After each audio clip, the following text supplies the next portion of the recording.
Welcome to Seeking Alpha, the podcast where we're diving deep into crypto, careers, and the chaos of modern dating. I'm Larissa. And I'm Lindsay.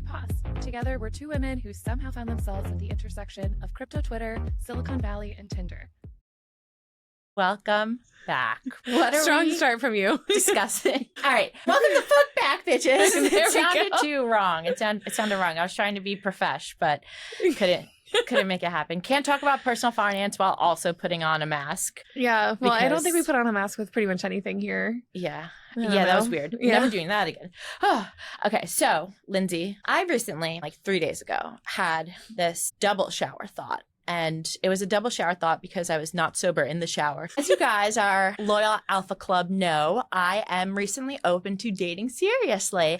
And as part of that, I'm thinking a lot about what my ideal partner would look like. And I have very strict standards for his financials. Mm-hmm. And do my financials match those of my ideal partner? Hell fucking no, not even close. And so I'm like, damn, maybe I should start working on my standards of myself before I'm projecting them onto this invisible, non-existent person. Mm-hmm. And so that got me thinking that I need to improve in my personal finances. And also maybe I should move to Jersey City, which is a very sensitive topic that we will not address right now, but we will address personal finances. Just safe to say we will be having a Manhattan funeral for Larissa when she moves. Anyways, yeah, personal finances. Not safe to say yet because I still might do the financially irresponsible thing. We haven't decided yet. You do tend to always choose the financially irresponsible thing, which I do. What can I say? Being hot, full-time job. Actual job, full-time job. Spending money, also a full-time job. When the fuck am I going to have time to save, plan, budget, etc.? Mm-hmm. I don't. So we're doing it right now. One of my friends the other day said, never kill yourself because there's always more things that you could be buying. More debt you could be going into. There's always a little treat that you can have as a consumer that will brighten your day. Even if you have 0.01 cents in your bank account, you can always get that overdraft to get yourself a cookie. Which is terrible advice. I actually don't subscribe to that at all, even a little bit. Yeah, me neither. We have very different financial diets, I would say, you and I. Yes, and I'm trying to get on to your diet plan, your regimen. And the mindset that I just described was me before 3 days ago. Right. But now the double shower thought, it do be hidden. Yes. But I want to know, did you grow up talking about finances, learning about finances? Did you grow up knowing how to budget or what? No. Really? No. Okay, so I'm learning more and more that this is a really big difference between me and a lot of the population. I grew up knowing so much about money, whether it was budgeting. I understood what certain salaries meant in terms of lifestyles. I understood how much of your money should be going to one thing versus another.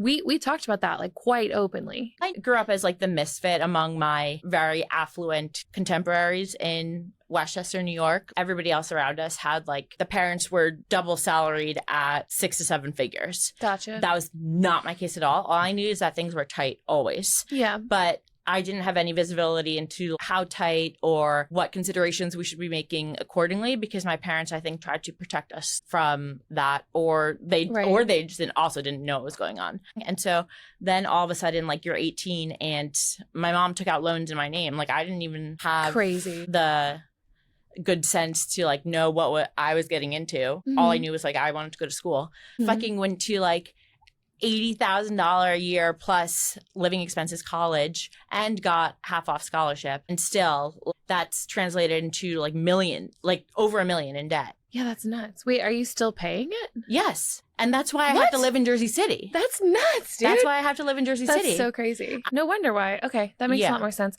Our loan system, the student loan system is just not set up to give us any type of success. I took out loans not for my undergraduate degree because, we did not make nearly enough to afford the private school I attended. My mom was sick and our income was limited. And so the school really worked with us to find a plan that worked for my parents. They did take out a small loan that I wound up paying off later.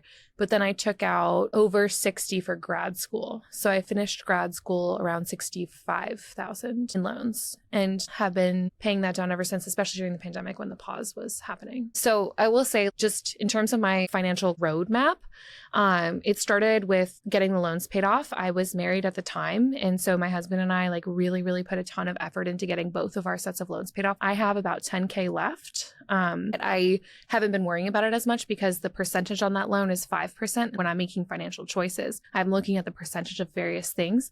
The percentage of that loan is 5%.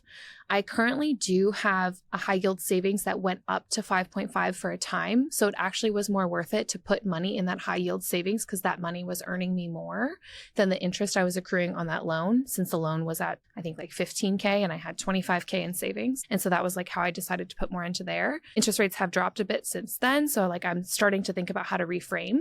But I also did just buy a second house as an investment property, and the interest rate on that is 7.5%. So in my calculations, I'm always kind of thinking like with bill pay, like which one am I adding to my savings or other investments, which can be more than 7.5 depending, especially when you buy Bitcoin.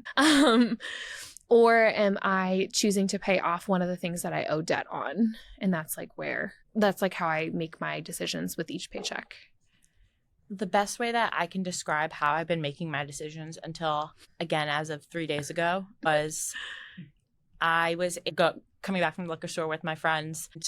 I was like, yeah, I can't go out tonight. I just spent all my money on liquor. And then I found $40 and I was like, oh my God, I have an extra $40. We can go out now. That's and crazy. Then my friend was like, what do you mean you have an extra $40? You mean you have $40 to your name?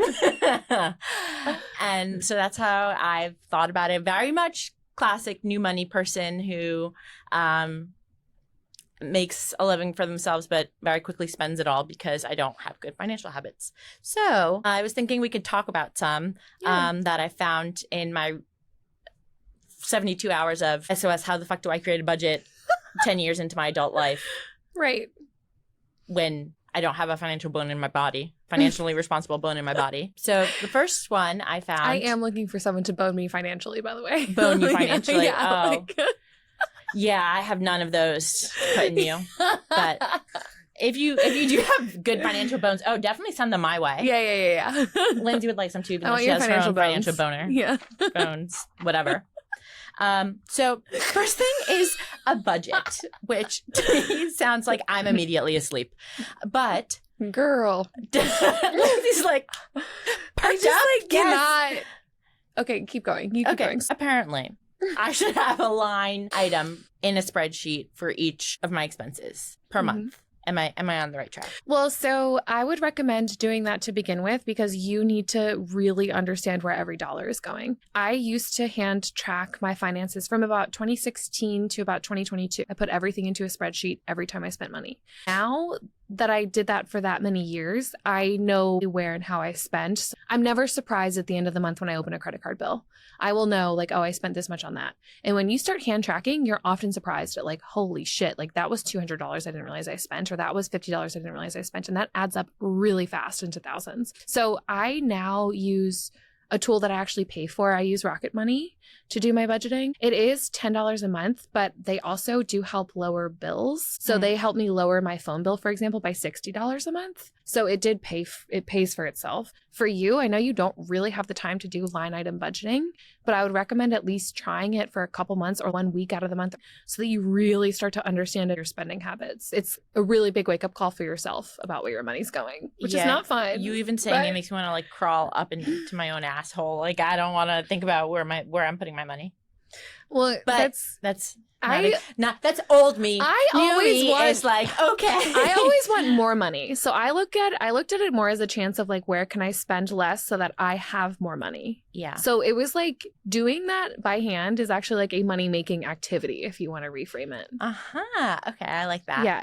Because it is. Because you're not spending as much, then there's more to put in investments and savings and whatever. So like you are making yourself money. I do love making money. I love making money. Okay. I've never Unfortunately, spending it is like sometimes more fun, but I think having a lot of it is the most fun. And like in order to get to the having a lot part, budgeting is actually a really good step.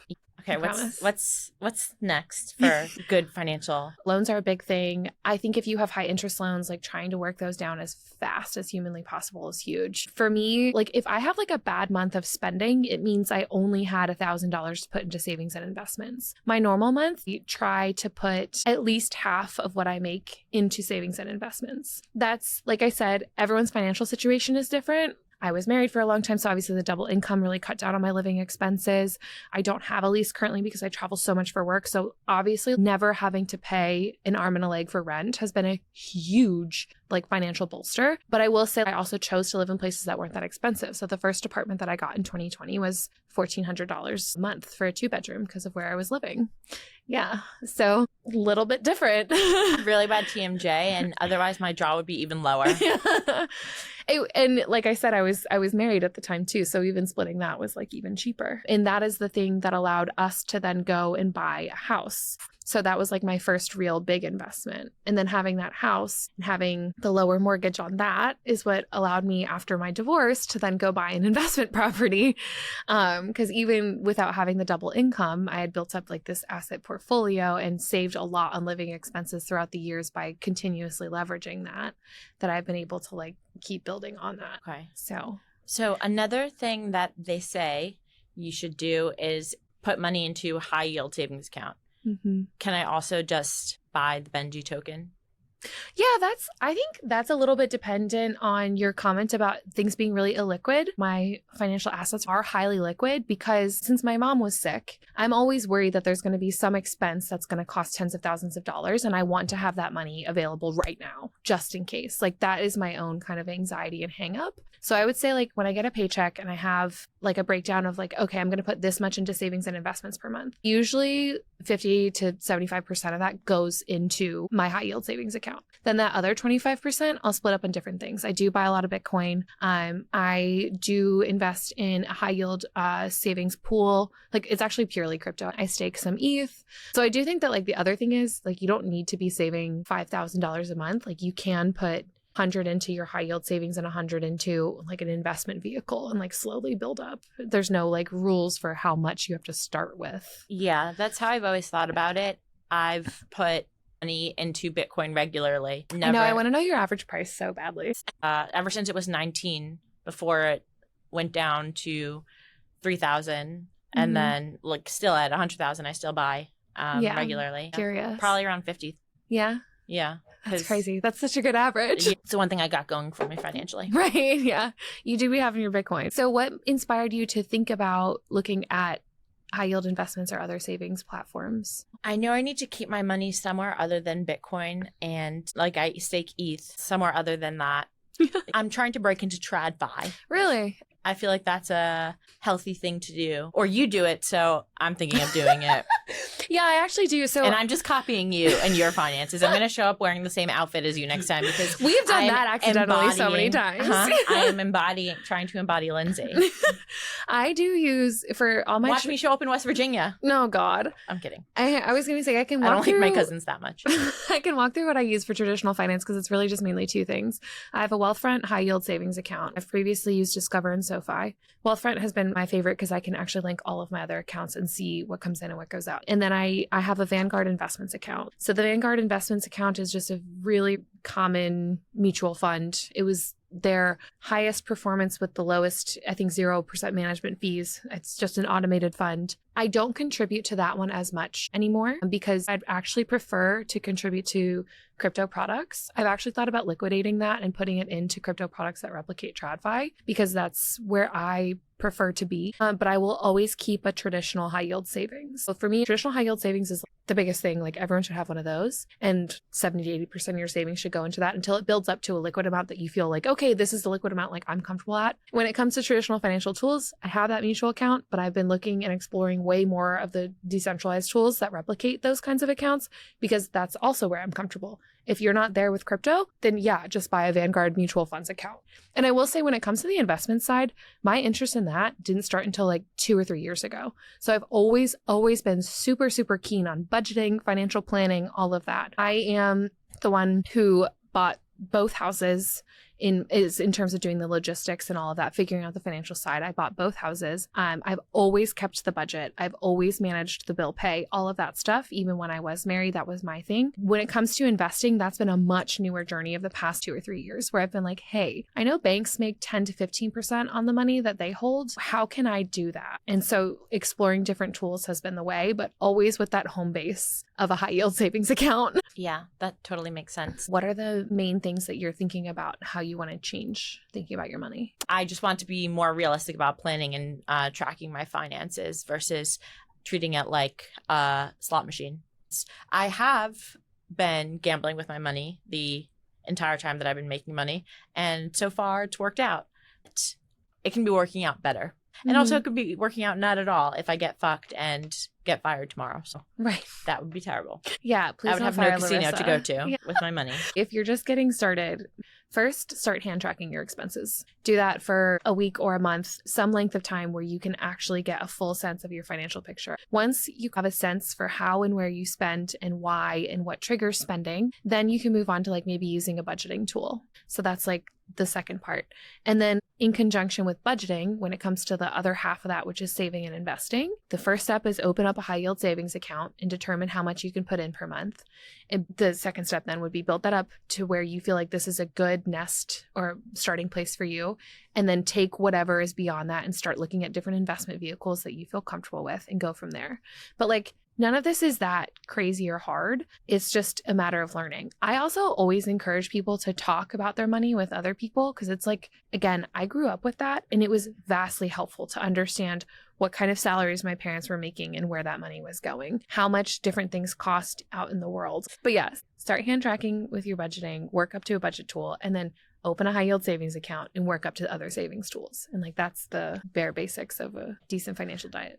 You can do it. You can do it. We'll see. Not financial advice. We'll see how this goes. If you lose all your money, don't come crying to me. I don't know what you did. Yeah, we'll see how this goes. We'll keep you guys updated. Yeah. Well, and speaking of kind of personal philosophy and personal growth, the second thing that we have to cover today is something that happened very recently, and it was all over crypto Twitter. The Bear Baddies, which is a community that I love.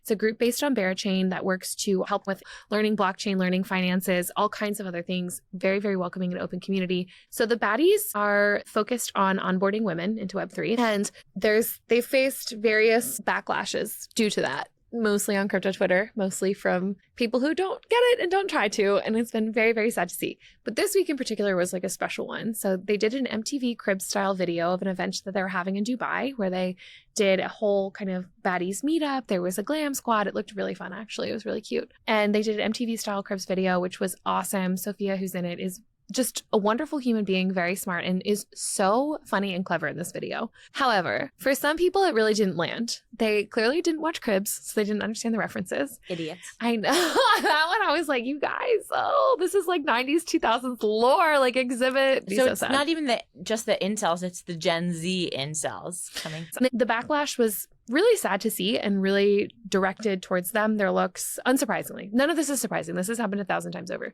So the unique part of this story to me was in how the Bear Baddies handled it. What I thought was really cool is they didn't spend time defending themselves. They didn't give in. They didn't give any oxygen to the people that were particularly nasty. They really just focused on saying, we're here. We're not going anywhere. We have a great community. If you'd like to join it, that's great. If you don't get the joke, that's on you. And just moved on. And it was so nice to see. They basically said, like, we're not playing your game. And that's what I liked. And it wasn't rude. It wasn't forceful. There was no bitterness whatsoever. So all they did was to say, like, that's great that you all think that. We're going to be over here with the people that we love doing great things. And you can join us if you want, or you can continue to be bitter. And it was really good to see from like a personal growth standpoint, to see that handled like that. It reminds me of that quote that's like, people who write hateful comments about your work are spending precious moments of their life focusing on you, relish in that. So people may not like it. They still paid attention to it and spent their own time writing mean things about it in response. And that is a flattery to Bear Baddies. That is definitely an important and salient point there. What stuck for me is I'm someone who is trying to be more specific and clear about the things that I can control and fixing them if I find them to be problematic. Yeah. And so this kind of accountability, and it really was like a lack of victimhood, I think, that I found to be so like almost endearing about this whole thing, is they never once were like, feel bad for us or feel sorry for us or like go out there and fight for us. It was never that. It was always just like, no, like you think what you think and we'll be over here. The strength behind that was really powerful to me, because I think I'm in an era where I'm trying more to be clearer about what I can do and how I can improve my own life. But I'm trying so hard to build up a better personal philosophy so that I can go out there and actually achieve the things that I want to do. And part of that is just not giving air to the challenges that I have no control over. You can't actually control what people say about you online. Like you can present an image and you can do all of that. Like we talked about in our first episode, you can of course work towards showing an authentic version of yourself that lands well and that is well received. There will still be people who do not receive that well, even if you are 100% quote unquote perfect. And so like those things that are out of your control, just learning how to not let those get me into an anxiety spiral is what I've been focusing a lot on in the past 2 years. And that's been really hard. And so like seeing a recent and in-your-face example of that was actually really like cool for me this week. The way I think about it is like when you're confident in yourself and understand what you have to offer and your worth, then it makes everybody else's opinions of you irrelevant. Like it's none of your business. It's not your problem. It's not your issue to address. Their opinions, the crypto Twitter opinions and receptivity or lack thereof to the Bear Baddies content is entirely a reflection of them and not the actual community themselves. And I think their response reflected. Yeah. You sent me this really good thread about how our bodies tend to respond to stressful events, especially based on patterns of grief. And I know both of us experienced the loss of a parent, which like totally mars how you think about things forever. And so I think taking time to consciously unlearn that instant stress response to things like that you can't control, to what someone says online or even in person, has been a really difficult thing to embark on, but has been really rewarding. Yeah. I actually sent you that because I was hoping it would help you get over a certain someone. Oh, yeah. No, it didn't help that. I know that's why you sent it, but I didn't take it that way. Thank you. Okay. Well, I figured it would be valuable anyway. But basically, the thread was about the neuroscience of why you stick with things that are comfortable, even if you know that they're bad for you or something that you don't want in the long term. And it's like your body associates comfort with safety. And even if practically you know in your mind that it's not true, it's like your body is wired to stick to comfort and not neuroplasticity. Yeah, and I think in general, like it's easy to get bogged down in stagnation. Someone once described a friend as a slave to inertia, and I think that's a lot of people. Like you're moving in a certain path and you're a slave to that path if you don't intentionally break it. Also, linking it back to this, just think it speaks wider about figuring out what you can and can't control. And so there are certain things in the situation that you're talking about. There's certain feelings that I can't control. But what I can do a better job of is not allowing that situation to take over so much of my brain space. I'm really trying to be super cognizant of how I spend my thoughts, almost like line item budgeting them. I'm not even kidding. Like I have taken to like hourly being like, what did I just spend an hour thinking about? And was it worth it? Is that worth it? I mean, I'm newer to that. But so far, what it's helped me do is not have such stress and anxiety clouds around me, because I'm like, I just spent way too long. Like I need to take a break from thinking about that thing. Yeah. I need to mentally shift to something else, whatever I need to do, watch a dumb show, read a book, go for a walk, whatever it is. I need to not think about that thing, because the amount of thinking that I've done has been detrimental, actually. I've just wound myself up for no reason. Yeah. I do not line item edit my thoughts, but I always evaluate when I'm spending my mind time on something from the lens of, is this helpful? Yeah. Because some certain anxieties and worries are helpful. They do produce creativity when you're forced to really zone in on a challenge that you're facing. And rumination isn't in general a good thing, but if you're continuing to harp on something internally and you harp on it enough from enough different perspectives, you will come to some sort of conclusion that you wouldn't have otherwise. But it does have detriments when it's ruminating about something that is quite literally out of your control. Like if you're on the way to the airport and you're in traffic and your flight is taking off at X time and you don't have enough time to get there, sitting there and getting all flustered about missing your flight isn't helpful. So then that's when you know you can shift your perspective and be like, okay, well, what am I going to do about it? Right. Yeah. Make a plan B. Like that's, worrying about the thing that is in your control. Yeah. When I am ruminating over a guy or something, or like an interaction with somebody, whatever, I'm like, this is not helpful, I'm going to shift thoughts to something else entirely. Yeah, no, I am cooked on ruminating on a guy, but like I also am learning to just accept that about myself at the moment and That's fair.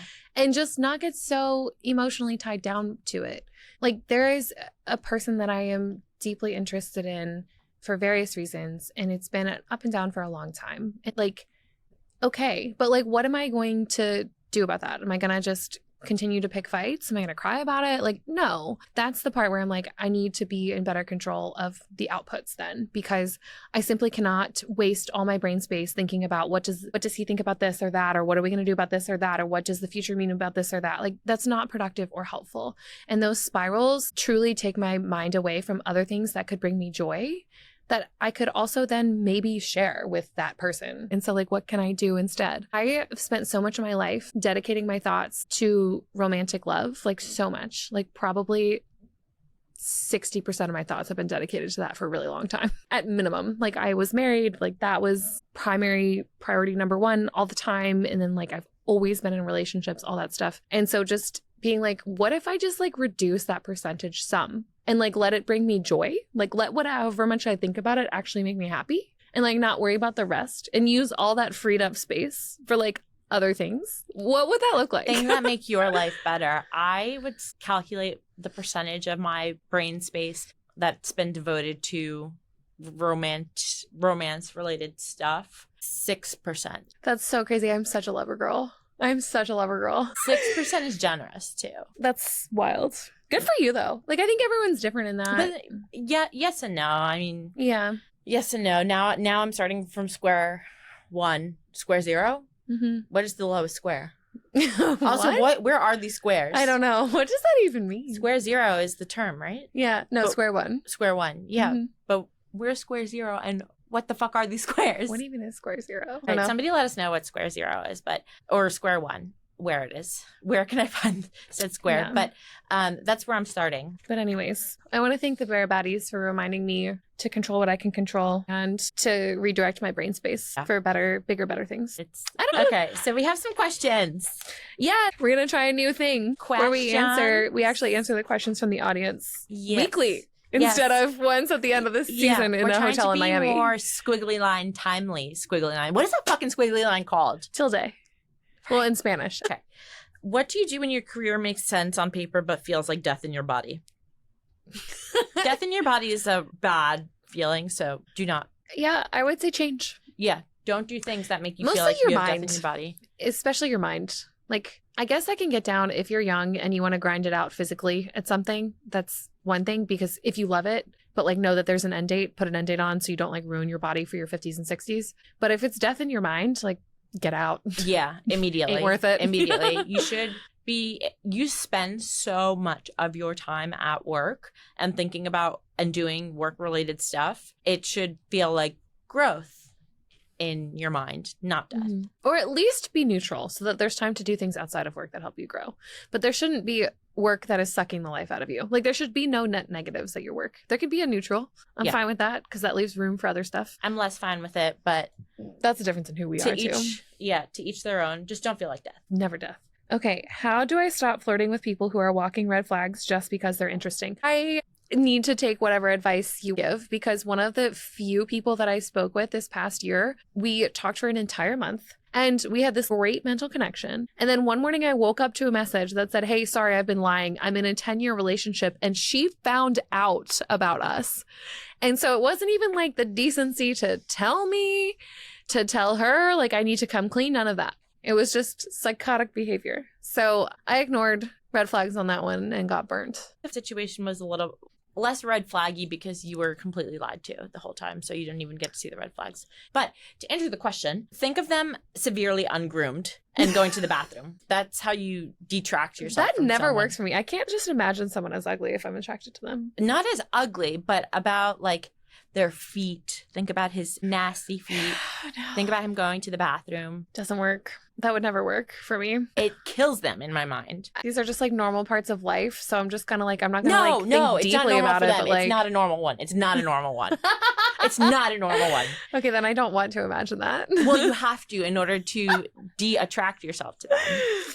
I don't know. And this is why it won't work, Lindsay. You got to do the exercise. You got to visualize it. And it'll work. Trust me. Oh my God. Okay. It'll work, or you are a masochist. I mean, everyone should try Larissa's advice because I simply have none. So and she refuses to try it. So somebody try it. And let us know when it works. Report back, please. It worked let us for know me in the comments. Toughest of situations. Yes. Okay. The next one. I hate networking. Am I doomed, or is there a workaround? Lindsay, one for you. You're doomed. To everything we've been speaking about today, everything that is within your control is a muscle you can choose to work or not work.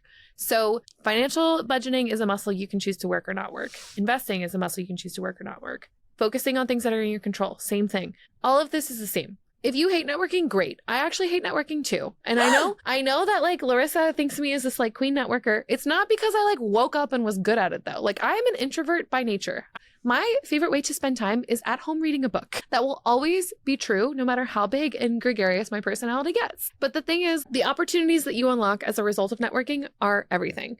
My sister, unfortunately, has been part of the government job cuts, and she's been at the government for 17 years of her life. She's very smart and extremely accomplished in her field there, and she had a wonderful network built up inside the government. And now they're all people that are looking for jobs in the private sector. It looks very different. And she said to me the other day, like, I need to learn how to network. And I was like, good for you for recognizing that. Good for you for recognizing that that's a key feature of this different sector that you're kind of trying to break into.